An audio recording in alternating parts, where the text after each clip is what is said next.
that's where we use these. So we really designed it around the protein industry, but we've actually found a nice use for it where people consider like non-con picks. Okay. Where we could put bigger, heavier items in it and get more SKUs in the automation than what all the other vendors would do. So we're working with one customer now that we're getting almost like 87, 88% of their SKUs into automation because we're putting a lot of their density, like a couple patterns. So whether it's 3x3, 4x3, when we go through the data, we pick out maybe 3 or 4, and then we just use those.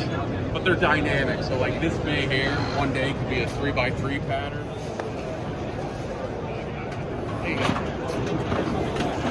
So this is just a really quick demo where you have your external containers just going in a loop. Yeah. Typically you have an input here and an output over there, where like your input can come from a box erector or like certain order totes on a line, like coming in and filling like empty totes somewhere. And then as it goes out, when the items are actually picked, you go out to a pack station or to a box sealer, like just quickly add in any redundancies that you would need, airspeed, paper, any of that stuff, then foil it, panda, label it, and ship it out.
calculate the number of carts needed to run your operation. Yes, to calculate the throughput. Yes. Everyone asks the same question, do I need a cart for every lane? I would love to sell you a cart for every lane. You're just got like No, you just move game around. I've got 1,000 lanes. How would you like 1,000 lanes? Exactly. No one's going to pay for it. Exactly. So, but the basics are set a pallet in, or when you're doing your inbound, you're going to put your cart into the lane. You're going to put a pallet on top of that, and then you're going to press your in. In is continuous in. So as soon as you press in, it will go pick a pallet, come back and look for another one. If there's not another pallet here, it'll back up to pallet position 2, wait for 10, 15, 20 seconds, whatever you want us to set that to, come back and look, another pallet, great, let's do it again. If nothing else, backs up to pallet position 2, and then it stops and waits for another mission. We back the cart up to pallet position 2 for safety reasons, because we would prefer if your operator happens to make a mistake and blows through the bottom of the pallet with the forks.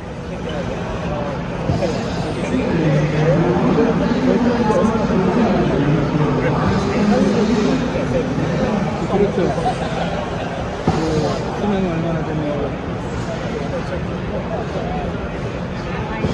어떻게